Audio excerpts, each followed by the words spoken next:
We are back. Twins Senators Baseball, Comfortably Zoned Radio Network. I'm Ralph Tyko. The co-hosts are Ronnie Rabinovitz. Hey, Hi, Ralph. Ronnie. How you doing? Good. I always say Rabinowitz, but it's That's Rabinowitz. okay. I've been called worse. My grandmother would be proud of me, screwing up every word in the English language. What can I tell you? And George Case III, I can't mess that name up. That's pretty simple. How are you, George? Just fine. Thank you very much, Ralph. Hi, George. Back from vacation. Yeah, we were up in Maine, and the first time I went up to Maine, my dad was the year he retired, 1947, and I've been going back every year since. First as a child, then with my children, and now my grandchildren. So it's always a fun time for our family every summer. Do you have relatives there, or? Yeah, I do. I have a cousin who lives there permanently, but my dad's half brother Cliff, who owned the Trenton Senators when my dad was playing, first bought it as a hunting cabin, and my dad during baseball season wasn't able to get up there, obviously, to fish, but he went up to hunt, and then in August of 47, my dad had retired, and he wanted to go up there to go fishing, and he introduced me to fishing and how to fish, and I've enjoyed it ever since, and taught my kids and then my grandchildren. So it's really a lot of fun. If you like the outdoors, if you're looking for nightlife, it's not the place to go. We go to bed about 9 o'clock at night after being on the water from like 6 in the morning. So. I'm sure you're tired after that. That'll knock you out with the reflection of the sun off the water. Exactly. That's right. Yep. Yeah. Tell me about your uncle. Did he play ball as well? Yeah, he was. He was a ball player, and he was my dad's half brother. Actually, he was 30 years older than my father. My grandfather was married, and his wife had died, but my dad's half brother was his offspring, and he was a professional ball player. Had a rheumatic heart condition. He played for Springfield in one of the minor leagues in around 1918. Matter of fact, I was up in Cooperstown the first time I was up there, and I said, I want to see how good you guys are. I want to see if I can find my uncle's signed professional baseball contract. And I gave them the name. They went to their library. They pulled out a tab, and they showed me his contract from 1918 when he played in Springfield, Massachusetts. Wow. So it was amazing. Wow. I mean, I was thrilled to find it. That's incredible. That's amazing. Whoa. That's amazing. As a matter of fact, Springfield is where Leo DeRocher was from. And really? Massive. Yeah, my cousins were from Holyoke, right down the road. Right, they're all up in that area. Chicopee, Massachusetts is right up that area too, and that was the home of Spalding. That's where all the Spalding baseballs were made for many years. Really? Wow. Huh. Now where are they made? Probably overseas? Good tradition. Well, they're made, now they have the contract with Rawlings, and they're made in Costa Rica. But for many years, Spalding made the ball. They actually had the National League ball, and they also made the American League ball, but it was made under the Reach label. Spalding had bought Reach, and they kept the name Reach, and it was signed always by the president of the American League, and the Spalding was always the National League ball signed by the president of the National League. That was before the merger of all the leagues. So you had a National League president, American League president, and a commissioner of baseball. Today you have a commissioner of baseball, and all the baseballs carry his signature. Right. So Chad is that's very good history. Chad is a baseball aficionado. I'm telling you, he knows a lot about baseball. We have to introduce Chad. He's going to be our fourth man in the booth. He's a Twins aficionado in particular. And Chad Rubin, welcome. Thank you for having me. It's a pleasure. Tell me, Chad, how did you first become a Twins fan? Were you a baseball fan before the Twins moved from Washington? Actually, I was born a little after that. but I have been a Twins fan from the time I can remember. My parents would take me to games. My uncle would take me to games. And in those days, you could get close to the field much easier and get autographs and meet, and the guys would talk to you. It was a different game in the 70s. Right. And that's where I fell in love with it. Good. Who was your favorite? Chad, this is George Case. I wanted to ask you one thing. Were you around, or was this after, before you were born in '68? Because my dad was the third base coach for the Twins that season. I was born in '71, so it was okay. So you were born after that, right? Because when my dad was there in Minnesota, he was excited when he took the job because he thought they really had a shot at a World Series. My dad had never been in a World Series, and they had some great players, but they had an injury problem that season and had a bad year. Right, and then they came back in '69 and had a very right. And Billy Martin took over, and then they did very well. Right. Did he only coach for 1 year here? I'm not sure. Was he a manager for more than 1 year? I think he was, but I could be wrong. I think he Ralph? was a couple of years. He had a fist fight with an executive, Sherry Robinson. Yeah, Sherry Robertson, right. Martin was here only 1 year.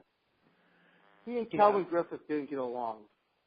No. Yeah, well, Calvin and Billy, I mean, I don't want to speak disparaging of either one, but they were both rather hot-headed. And, when my dad was there because he was a good friend of Calvin, and then Billy was on the staff. And the coaching staff was under Cal Irmer, who had been there for, I think, 2 years. And Billy Martin was on the staff with my dad. Early Wynn was the pitching coach, and Bob Oldest was the bullpen coach. And they really felt they had the team to go into the World Series. I think they had won it in '65, but Harmon Killebrew was injured, Oliva was injured. They really had some bad problems during the season health-wise. So that pretty much precluded them doing anything that season. But the next year, everybody got healthy. Billy Martin took over, and the Twins had a very good year. I always think one of the most underrated baseball people is Calvin Griffith. Well, Calvin was the nephew. Calvin was took the Griffith name. He was actually the nephew of Clark Griffith. And Sherry Robertson, when you mentioned that, Sherry was Calvin's brother. And because the Robertson name was part of the family history from Canada. And Calvin and his sister took the Griffith name, and Sherry and Billy and several others kept the Robertson name. They were all siblings, and then we had on Ronnie, if you remember, a couple of months ago, we had Clark Griffith on. Right, that's right. Clark was the son of Calvin Griffith, and was named for his grandfather, Clark Griffith. Correct. Right. It was a great interview with him. It was very interesting. Yes. We'll see if we can get him back on again. Yeah. See if we can get him back on again. I enjoyed the idea, and you're a perfect example, George, of carrying on the family name. Right. Really cool. Well, it's enjoyable, and the fact is, Ralph and Ronnie and Chad, I've always maintain that baseball is really a small world. And I've met a lot of people, that have been involved with baseball because of my dad and the fact that, my name is recognized. I'd mentioned, we're talking about the Twins. I'd mentioned that I had talked with Harmon Killebrew quite a while ago before, obviously before Harmon passed away, but he was going to be coming to our symposium in 2001 at Griffith for the Griffith Stadium memory that we put on, but he couldn't come in because of 9/11. But when I called the first time to introduce myself, I said, Harmon, my name is George Gates. Says, are you George's son? And that started our conversation right away. And that was, really nice for me to be able to talk to Harmon on a more personal level than just somebody calling him up cold. Right. He was a great guy. Yes, he was. Yeah. Tell me about Early Wynn. Early Wynn was a terrific pitcher with the Indians and the White Sox when I was growing up, and I remember listening to his 300th win game. Right.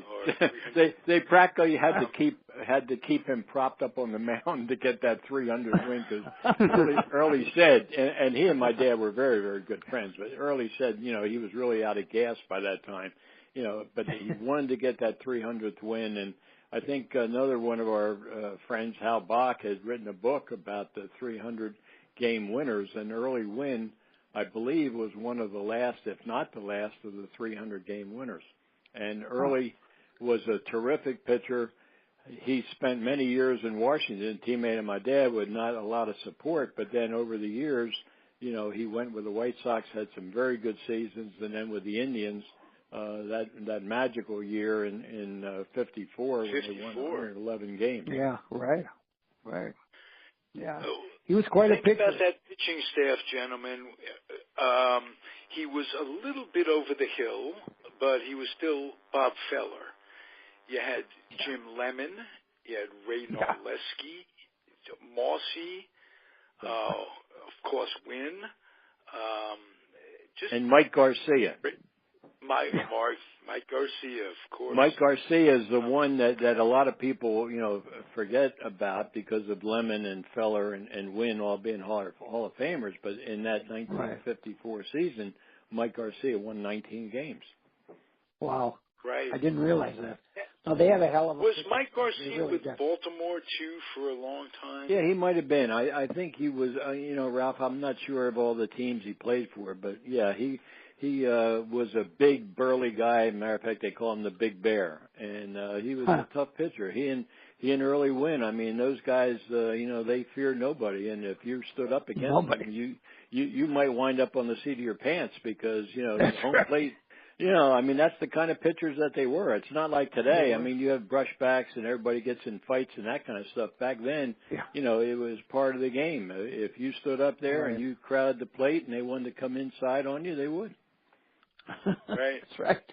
And That's right. you were in those days you were entitled to the inside of the plate if you were a pitcher. That's right. Yeah, right.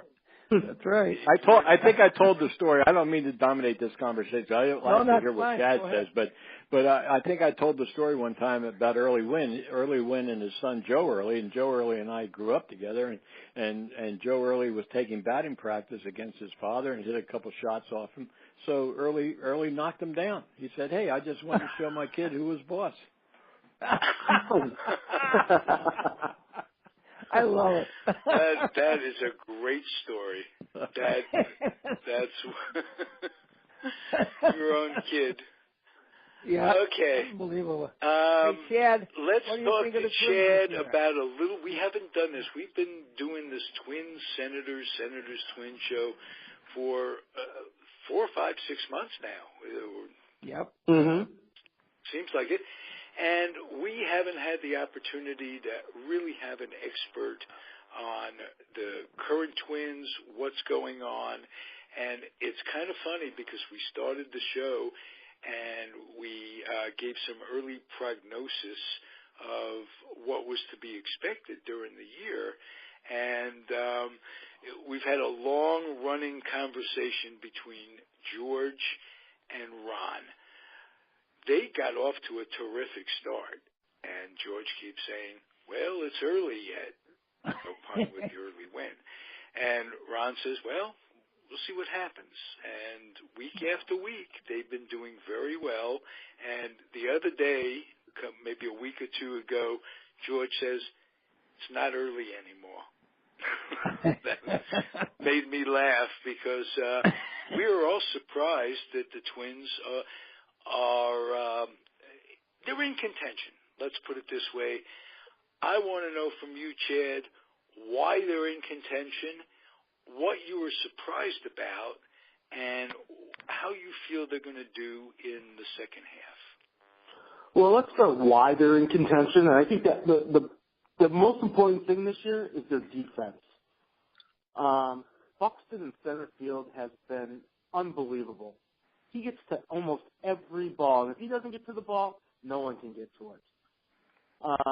Sano at third base has been very good, which has shocked everyone. And Maurer playing first base, I mean, he looks 5 years younger this year.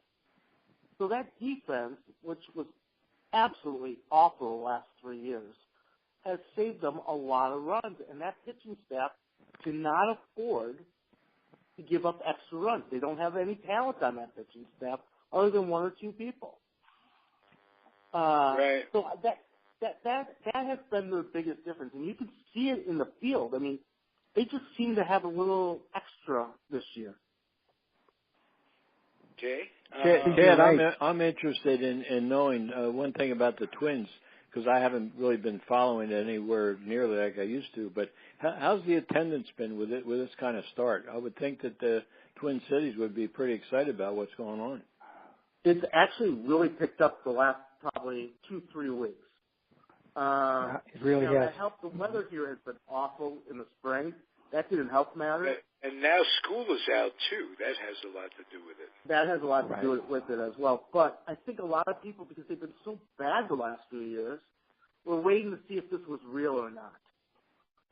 And now the fans are coming back. I mean, there's some of the greatest fans in the world up here. They can really get behind a team. And so I think they were just tired of all the losing.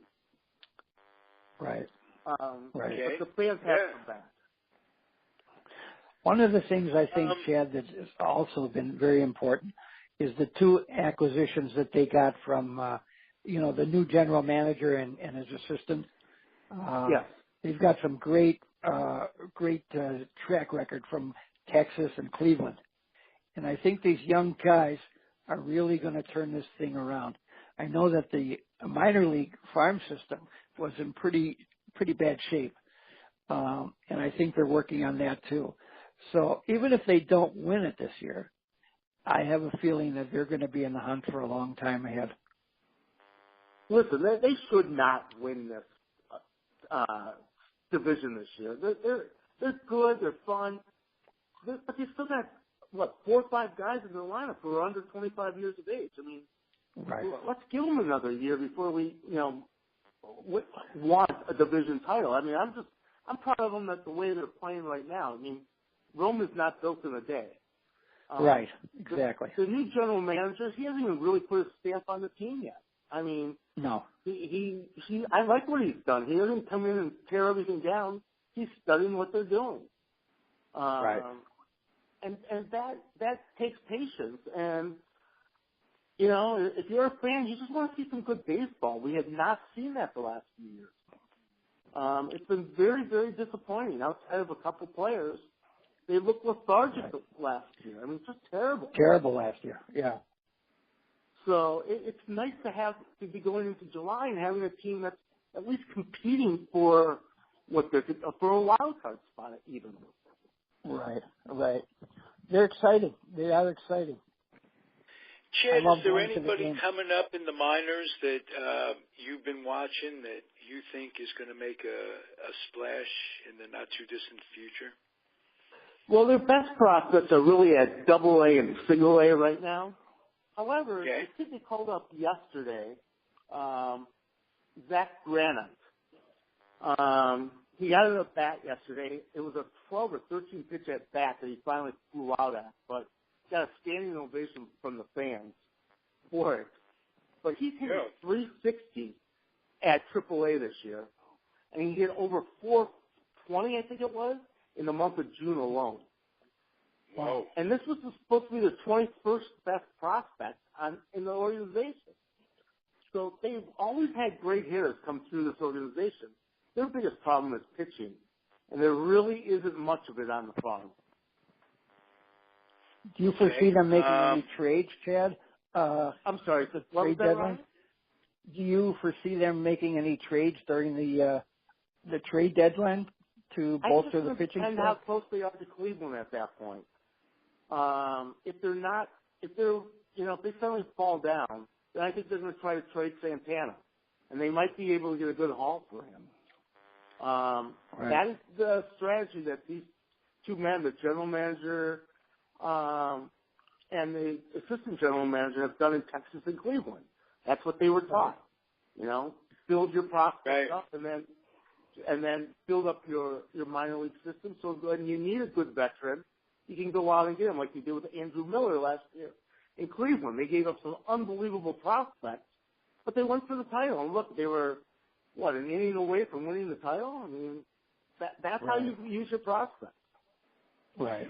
You know, it's funny. You look at what the Yankees did, and they got a lot of prospects, and they ended up getting Chapman back. But they really miss Andrew Miller. Really. They do, but you want to know something? That young talent they have is phenomenal. I mean, there was a kid who just broke his leg on his first game. He was hitting like .330 at AAA. They have the kid who was the minor league player of the year at the Arizona Fall League, who scouts rated as the third best prospect that they got in the trade.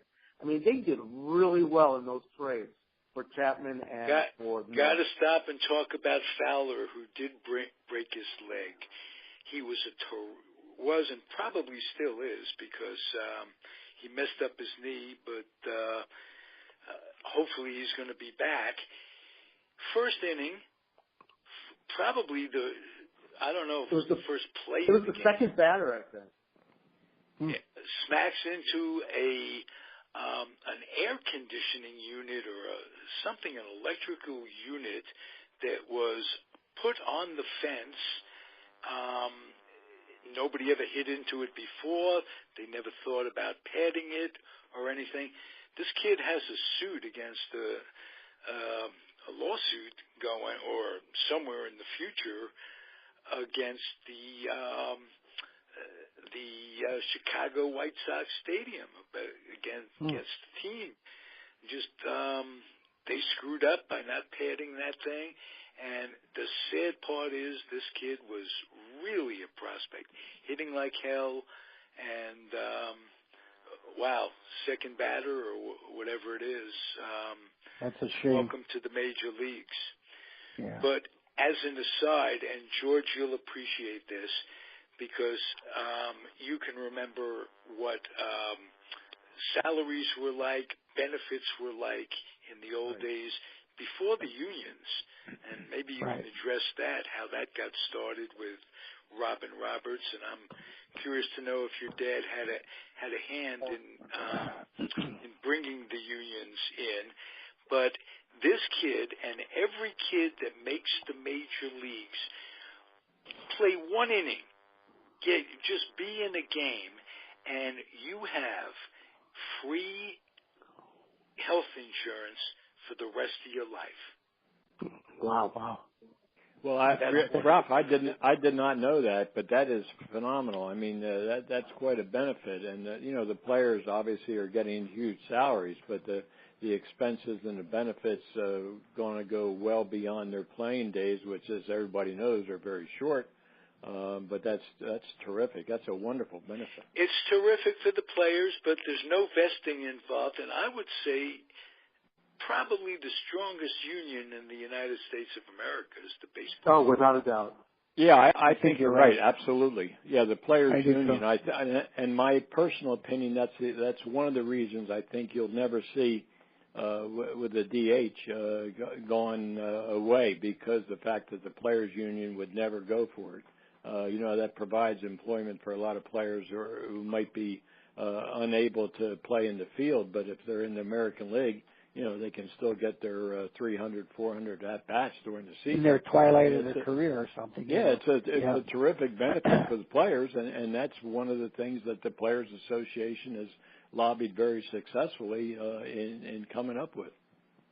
Do you think the National League will ever do that? As an old purist, I'm getting to understand that, yes, it is some advantage to see, Oliva was a DH when he got hurt. Right. Cepeda was a DH when he got hurt. It was a privilege to get to watch these guys just because they are hitters. Oh, they're great hitters.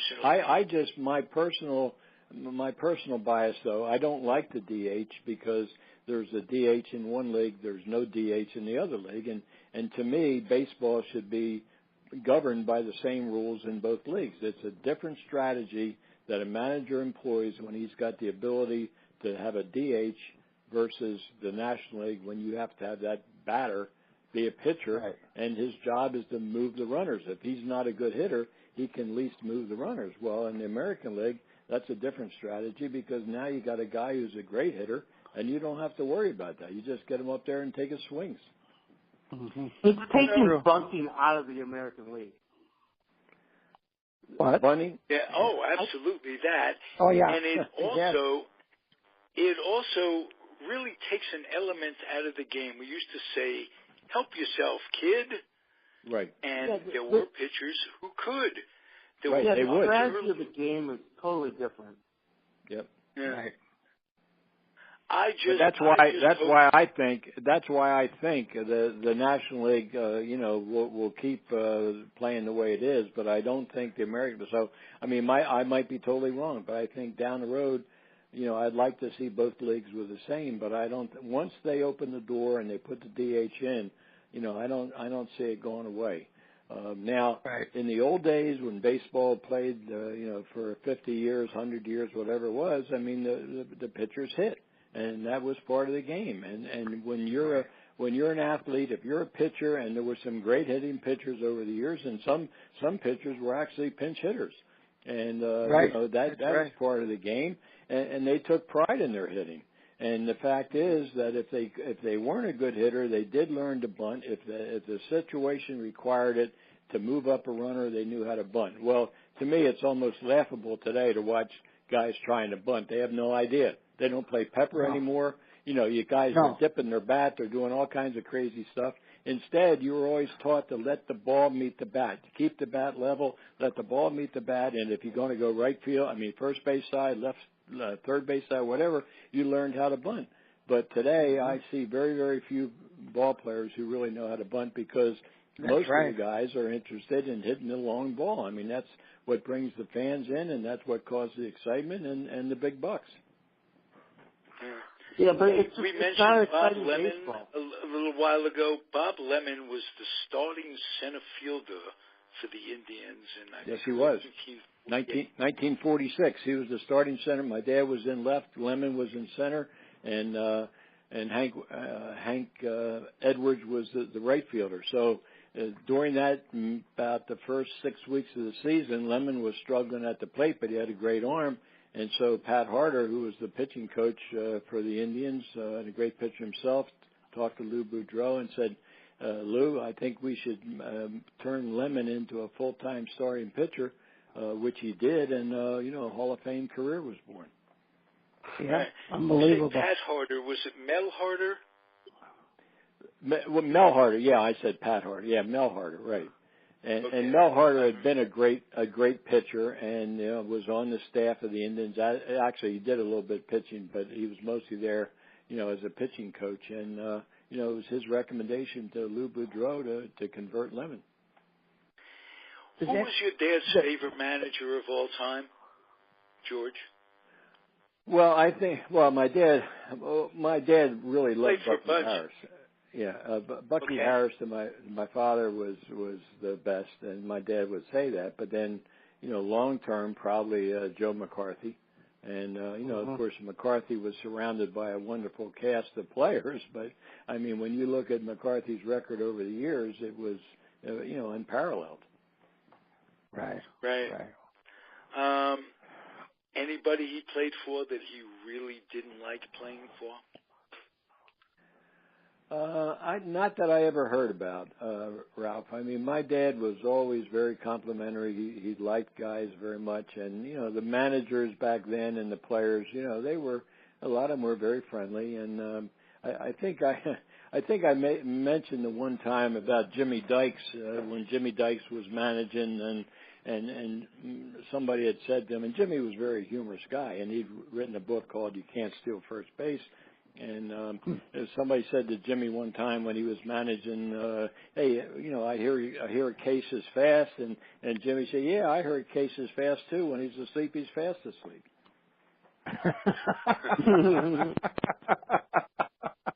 So again, I mean, that's just, that's just a humorous part of managing. But, when you talk to managers, and you'll find, and I know that, Francona right now is having some health issues. I mean, the players love him.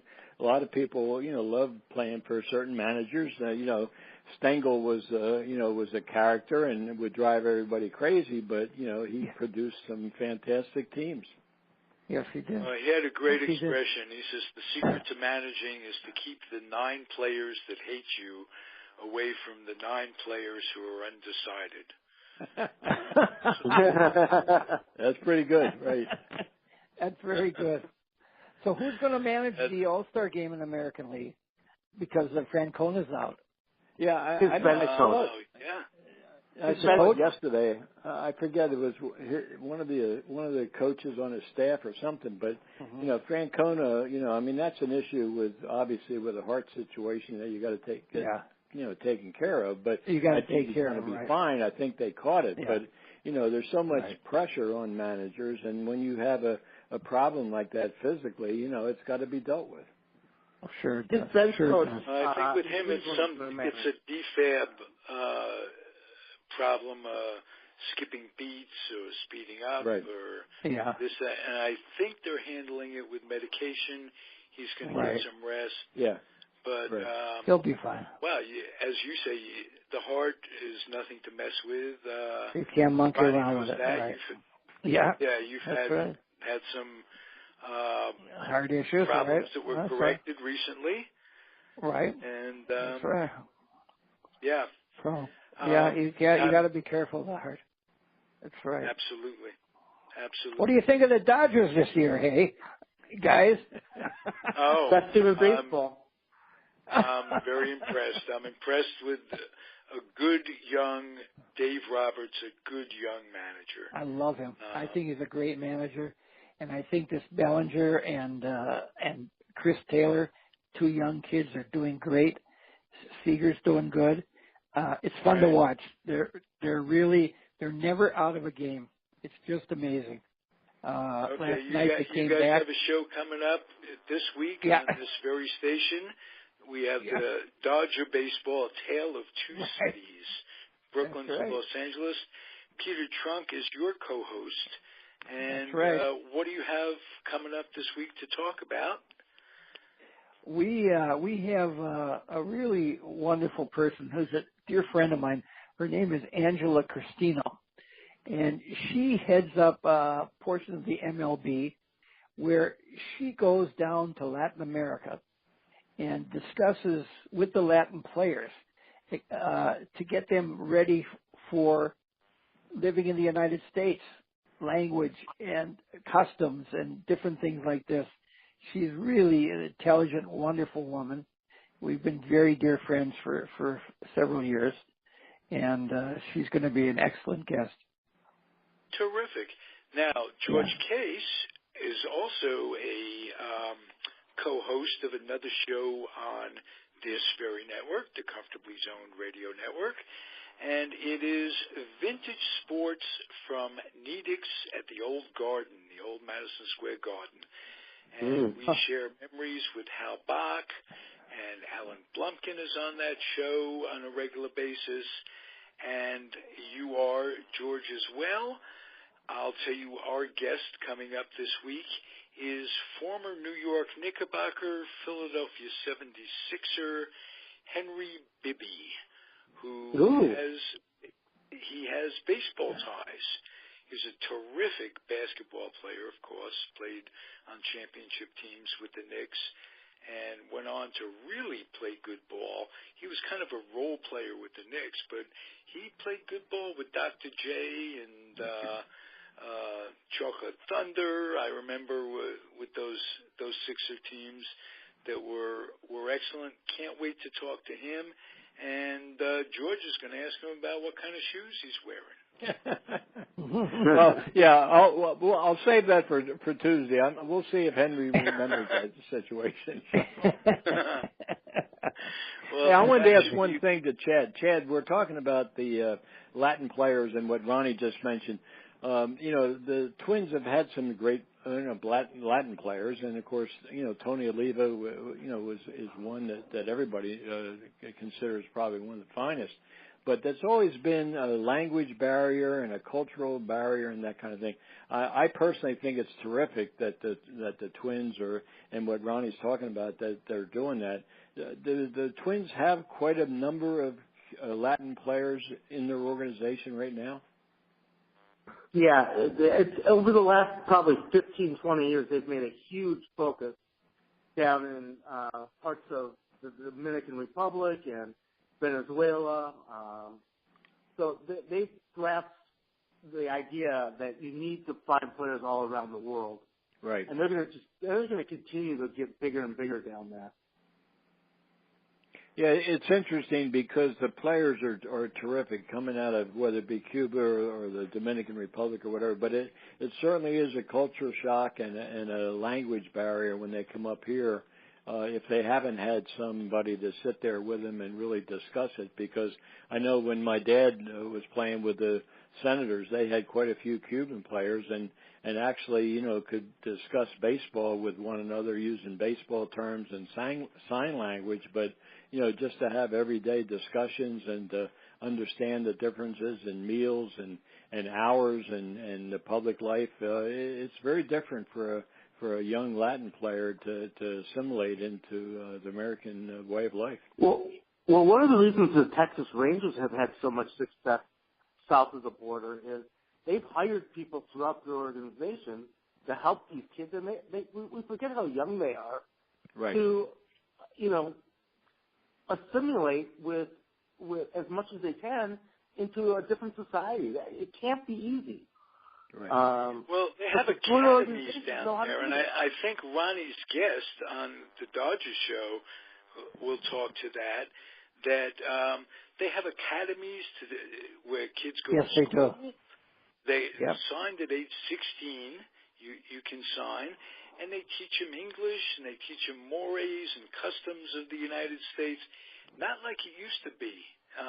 No. They're putting a lot of money into that, and I just want to note that it isn't just Latin America that's contributing to the influx of foreigners coming to Major League Baseball. Giants, you'll be hearing about this guy. His name is Hwang, Hwong. He's a third baseman, and he's like Brooks Robinson. They just called him up about a week and a half ago. This guy has made some phenomenal plays at third. Ralph, is he a Japanese player? I think he's Chinese. I think Chinese. Okay. Yeah. Mm-hmm. I'm sorry. He's Korean.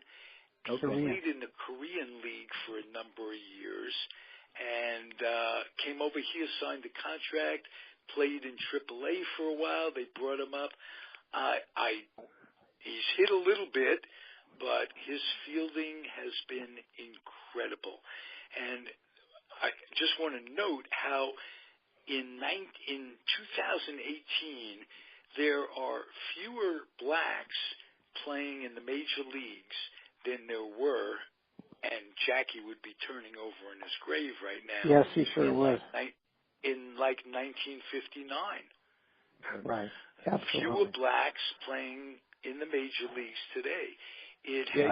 Ralph, I had read that too, and I think part of that is because as Chad mentioned, you're looking at worldwide, but the fact that the Dominicans and Cubans and the Japanese and Chinese and now Koreans, I mean, it's really an international flavor now to American baseball, where in the past with what Ronnie was talking about and Jackie Robinson, I mean, it was basically players were coming either from Cuba or a few from Mexico, but pretty much all of the blacks, the African Americans, were homegrown in the Negro League. Yeah.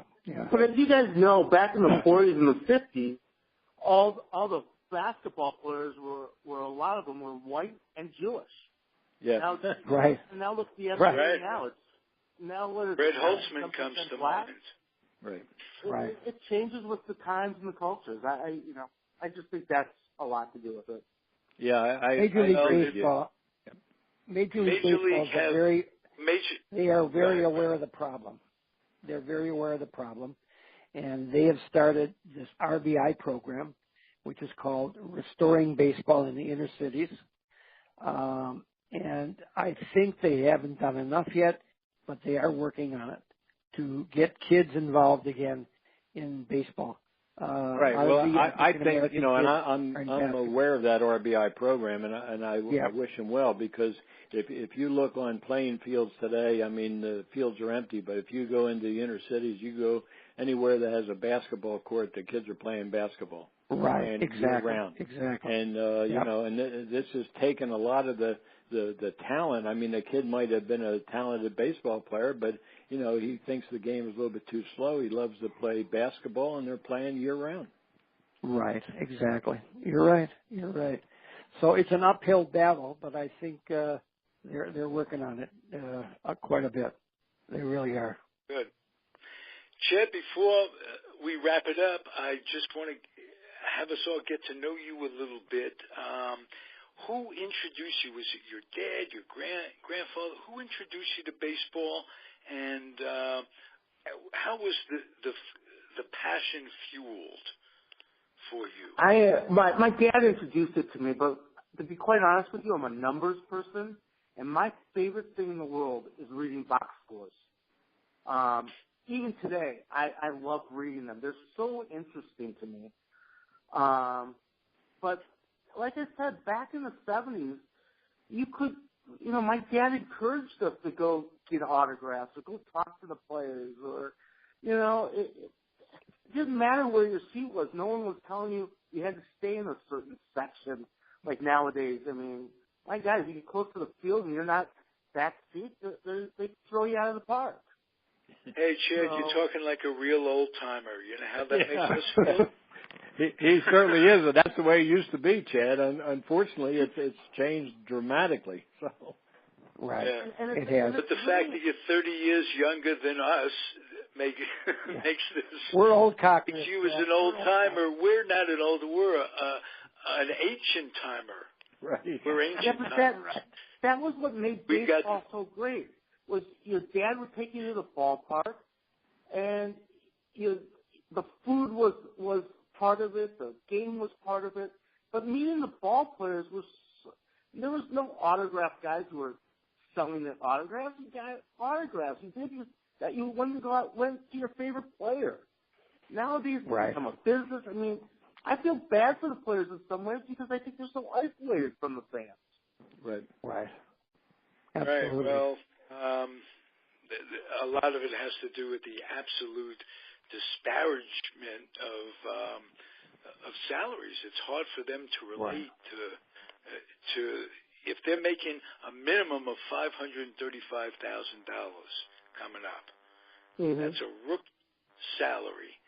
It's going to be pretty hard to relate to the human beings and the fans. Were you a baseball card collector when you were a kid? Did that bring you to the game? Closer to the game, Chad? Oh, yeah. Okay. I loved opening packs, and there'd be bubble gum inside, and not good bubble gum, but it was bubble gum, No, not good at all. That's right. But the cards had that bubble gum, like they had the bubble gum sugar on them. That's how you knew you were a real collector. Right. Yeah, because there was a little dusting on the Sometimes the gum card would ruin the back card. The first card that you took out would stick to it and ruin the back of it. Yeah. Ralph, didn't you work for Topps at one time? I did. I was the rep, West Coast rep in the 80s and the 90s, and I would go to the minors and sign kids to their contract with Topps, obligating Topps to use their picture on the card when and if they made the major leagues. Right. And we paid them a small little, what they called stake money. I don't know if your dad would remember this. It was a $5 check, and when they made the big leagues, they made some big bucks. As a matter of fact, one of the teams that I covered was the Visalia Oaks. And sure. The Twins minor league affiliate for a long time. And long time. I signed, I can think of a few players, Dennis Hocking. I signed to his Topps contract back in the 80s and sure. made it. I want to ask you, my mind goes through, there's so much to talk to you about. How is Gardenhire doing? The last I heard, he's doing well. He's obviously sitting out the year. Pardon me? But he should be back with Arizona next year. Okay. All right. He was a long-term manager, and obviously with the Twins, and very popular. Very popular. You're right. An overachiever with the Mets, a terrific utility infielder in his day, and we're all mortal, but if we get sick, you don't read about it in the newspapers. No, that's right. They get sick, everybody knows. And the last thing I want to ask you, you said, Chad, I'm a numbers guy. Well, I'm a numbers guy too, but it's baseball uniforms. Oh, really?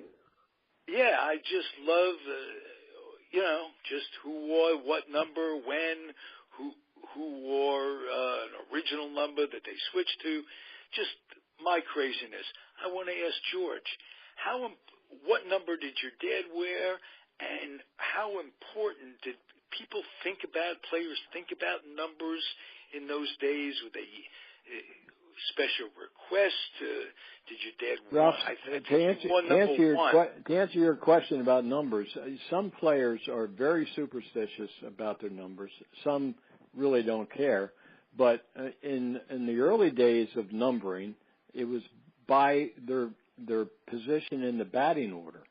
So when numbers first came up, the number 1 was worn by the leadoff hitter. The number 2 was worn by the second batter in the lineup. The number 3 was worn.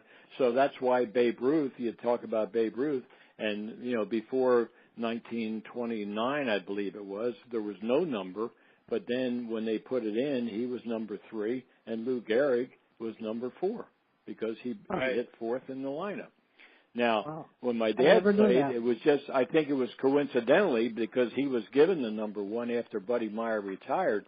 But my dad had number 1 during his career, and I think if somebody said to me, well, George, we don't want you to wear number 1 anymore, that might have been a slap in his face saying, hey, you can't do your job anymore as a leadoff hitter.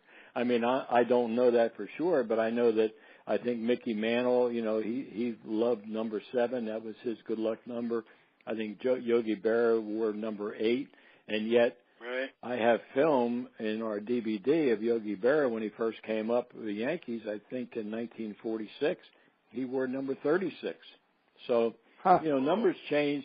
Some players I did not are very know that. much. I knew Hank Bauer wore number 25, but later went to number 9, but didn't know about Yogi wearing 36. Yeah. He was an outfielder when he first came up, as a matter of fact. Yeah, I think what I don't remember what the position, but I know that the film Mickey Vernon took of Yogi in the batting cage, and he said, well, there's Yogi, in his early years wearing number 36. So, players' uniform numbers do change, and some players will resist change. They just love that number. And, other players, it doesn't matter to them. I think it was Bobo Newsom, as a matter of fact, when he was pitching during one of his stints, maybe with Washington, I can't remember, he wore 00.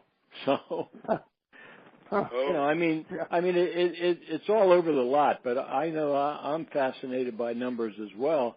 I am too. But some players do change their number, and some players just are adamant, and they do not want to wear any number other than what they came up with. Did you know that Willie Mays? You mentioned your dad got number 1 when Buddy Meyer retired. Right. Was he wearing another number, or did he come up right after Buddy Meyer got? No. Buddy and my dad were teammates. My dad was wearing number 10 when he and Buddy were playing together, and then when Buddy retired, I guess Clark Griffith or Bucky Harris or whoever came and said to my dad, "Well, George, we want you to wear number 1 now," and so that's what he wore. But I didn't really know that until I started to do some research. I always assumed that my dad wore number 1, but no, he didn't. Buddy Meyer wore it before him.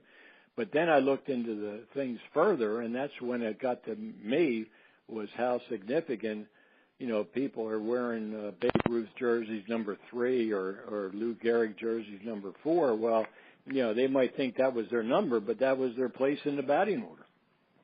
Right. Interesting. Absolutely. I never knew that. Willie Mays. Hey, when you see these replica jerseys and you see number 3 with Yankee replica, and then it'll say Ruth on top. Yeah. Well, that's ridiculous because well, it is.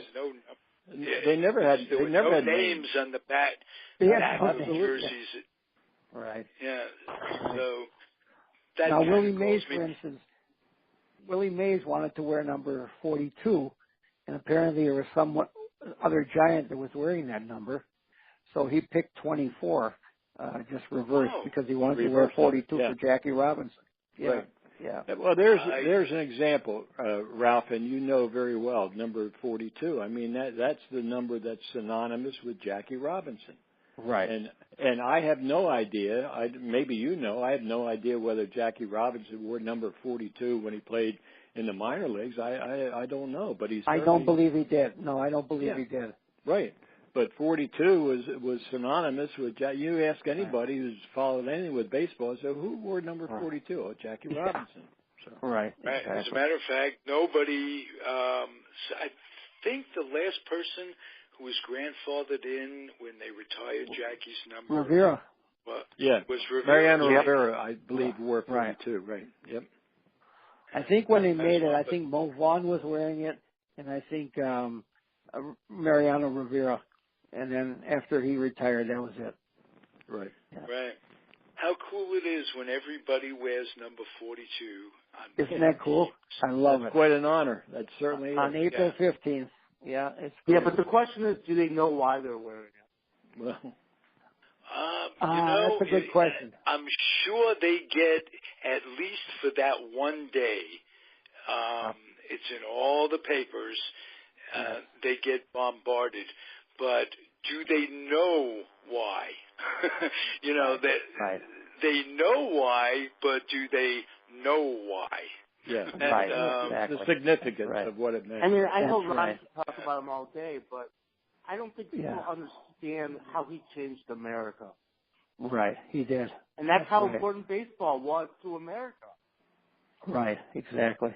Absolutely. Yeah. I mean, they say Babe Ruth. I've quoted this before. They went to Martin Luther King on a number of occasions, and they congratulated him for being the father of the civil rights movement, or the grandfather of civil rights, whatever. And he said, no, Jackie Robinson was that. Did Jackie Robinson not do what he did? And Mr. Rickey gets a lot of credit as well. It would have set back the civil rights movement years and years. Without a doubt. Without a doubt, yeah. Well, when I was in L.A. Being interviewed by Larry King, he told me the same story. The first time he interviewed Martin Luther King, he introduced him as the founder of the civil rights movement. And Martin Luther King stopped him and said, Larry, I have to correct you. I'm not the founder. Jackie Robinson was. Right. Yeah, so true. I'm talking to Larry King the other day, and he says, when I interviewed Ronnie Rabinovitz, see, he's Larry King. He could pronounce it properly. I keep telling you, Ronnie, you're going to have to change your name for Ralph. Yeah. I have a hard time pronouncing that, George. You spot me a vowel and a consonant, and I'll do well. Hey, listen, Chad. I enjoyed your company today. This is terrific. Well, thank you. I enjoyed yours. You're going to fit in just fine. And as usual, talking to Ronnie and George is terrific. It makes my Sundays. Thank you, guys. Thank you. The history is wonderful. All right. We appreciate it. Always enjoy it, and talk to you all again soon. Thank you. George, next week, thank and, you. Thanks, Chad. Tuesday night, Thanks, George will be talking to Henry Bibby, right. And I look forward to that. Good. Thank you, Ralph. And I look forward to having you back Ronnie, next week. take care. If you had a good time, take care, come back next week, Chad. I will be there. Thank you very much. Okay. Beautiful. Bye-bye. Same Bye-bye, everybody. time, same bad channel. That's what Al Blumpkin would say. Everybody, hang in there. Keep on keeping on, and we'll be back next week. One other thing. It was Tex Clevenger's birthday this week. Tex Clevenger was a pretty good Washington Senator pitcher, went on to the Yankees, and had a little bit of a niche as a relief pitcher. But I enjoyed him as a Senator. It was his birthday. Gotta wish him a happy birthday. Happy birthday, Tex. Yeah. All right, Tex. Thanks, when I was Ralph. a kid, I couldn't believe a guy. I saw his baseball card. That's his name, Tex. Well, didn't realize they had names like Tex. Yeah, that's right. You take a boy out of the city, but you can't take the city out of the boy. Okay, buddy. Take care. You also have to be careful if you're going to take the boy anyway. You got to be careful of the Mann Act. But that's another story. That's right. That's for another day. Goodbye. That's for another day. Enjoy, everybody. We'll catch you next week. Thank you, guys.